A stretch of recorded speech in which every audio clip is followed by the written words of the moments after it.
So, hello guys, what's up? It's me again, si Mima Alicia nyo at nagbabalik ulit para sa ating panibagong video. So, bago ang lahat, kapiho tayo mga minamahal dahil malalim na ho ang gabi at napakaulan ho dito sa bandang parte ng lugar namin at napakalamig. So, deserve ko naman atang magkape kahit ngayong gabi lamang.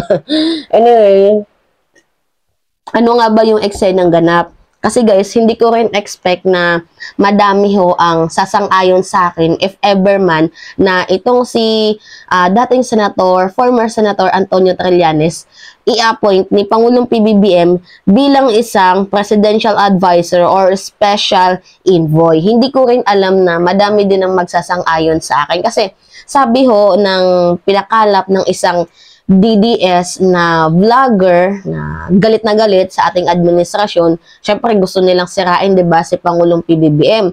So pinalabas nilang balita, si Trillanes daw ho ay kukunin ni Pangulong PBBM as a presidential advisor or a special envoy dahil nga sa bumubulusok na balita about dito sa kodita daw na isinusulong ni dating Pangulong Rodrigo Roa Duterte. At itong si Trillanes ay matinding kritiko daw ho ni Digong kung kaya't kukunin daw ho ito ni Pangulong PBBM bilang presidential advisor or special envoy. So akin guys, yung part ko naman, kasi madami nag-comment, babasahin natin yung mga comment nila isa-isa.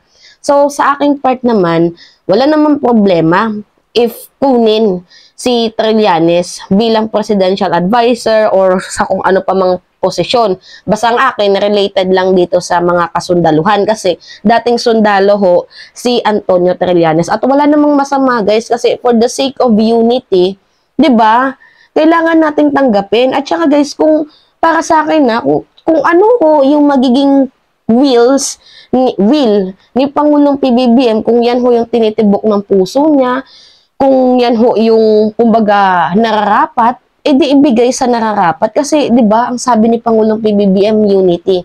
Mag-unite ho tayong lahat. So, kung ilalagay man ho ni Pangulong PBBM sa kabinete niya, itong si Antonio Trillanes, nakikita ko guys na nagbubloom ho yung flowers na tinanim niya noong election, which is yung unity. So, napapatunayan dito na anumang kulay ka, anumang partido ka, as long as nakakabuti ka, nakakatulong ka sa ating bayan, bakit hindi? Kasi hindi naman ata guys bobo ang ating presidente na mag-a-appoint ng isang tao na basta-basta lang. So, I think if ever man na i-appoint itong si Antonio Trillanes gaya ng mga pinapakalap ng mga vloggers, ng mga DDS, kung sakali mang i-appoint si Trillanes, wala namang masama, 'di ba? Imagine itong mga DDS vloggers, siniraan nila si Antonio Trillanes at si Pangulong PBBM. Hindi nila alam, nagkaroon ho ng isip ang mga tao na maganda din na meron hong dilaw dito sa administration natin. Guys personally, hindi ko naman sinasabi na umagri tayo na magsama ang dilaw at mga pulahan kasi talagang hindi tugma yung paniniwala ng dalawang yan. Lalo na sa usaping martial law, 'di ba? Sa mga plunder na 'yan. Talagang hindi tugma yung nagiging desisyon, yung nagiging views, opinion, perception nitong mga kaliwaan dito sa pulahan. Pero just like what I'm saying guys, pag-usaping West Philippine Sea, yung ideology ng Dilawan ay parehas sa atin. Hindi lang sa West Philippine Sea, sa EDCA, sa justice system, at madami pa. So, itong mga ine-expect kasi nating mga kakampi, hindi ko din ine-expect na sila din tong mga taong magiging kalaban natin. At itong kalaban natin nung panahon ng election, hindi ko din ine-expect naman guys, na sila din yung magiging kakampi natin ngayon. Anyway, basahin natin ang mga comments ng mga minamahal natin Pilipino ukol sa naging content ko kanina na bibigyan ho ng posisyon si Antonio Trillanes sa gabinete ni Pangulong PBBM. May question mark yan guys, baka ma-misquoted kayo. May question mark yan palagi. So nagtatanong ako dyan. Baka sinasabi nyo clickbait si Mima, hindi ho. Baka nami-misquote lang kayo. Mayroon yan dyang question mark. Patanong ho ako niya na nagtatanong din sa inyo. Anyway, sabi dito ni user OL8ZO CW5E, papayag daw siya kung sa tingin ng ating Pangulo ay makakatulong sa ikabubuti ng ating bansa. Alam naman natin na nakapokus si PBBM sa ikauunlad ng ating bansang Pilipinas at mamamayan, kaya sakali mang totoo ay papayag ako. Kasi guys, nirerespeto ko ang desisyon ni Pangulong PBBM. Siya ho yung inelect natin as a president. So, malamang sa alamang respetuhin natin kung ano ho yung gagawin niya sa ating bayan. Kasi siya ho ang nakakaalam para ho sa ikabubuti ng ating bayan. Kasi binuto natin siya. Imagine, pinagkatiwalaan natin siya. Pinagkaisahan natin iboto siya, iluklok siya sa pwesto. So, ang pangit naman ata na iluluklok siya sa pwesto tapos magdi-disagree tayo sa gusto niya. 'Di ba? Anyway, sabi pa dito ni Reynalde Natividad, agree kami. Dati nayayabangan ako kay Trillanes pero napagmuni-muni ko ng edukadong tao, hindi barbaric, basta mali, birahin niya talaga. So, saludo kaming mga OFW sa iyo, Senator Antonio Trillanes.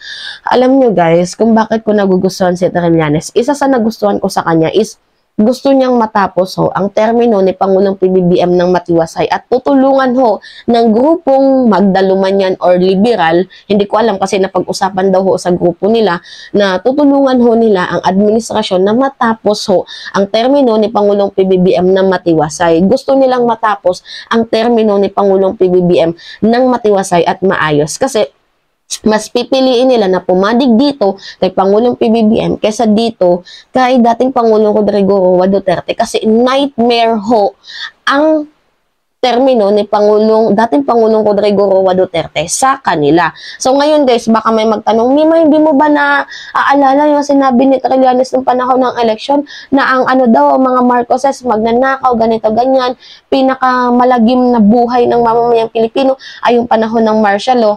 Guys, easy, kalma. Kapag eleksyon, natural talagang may siraan yan. Kapag eleksyon, hindi may iwasan yan kahit sino.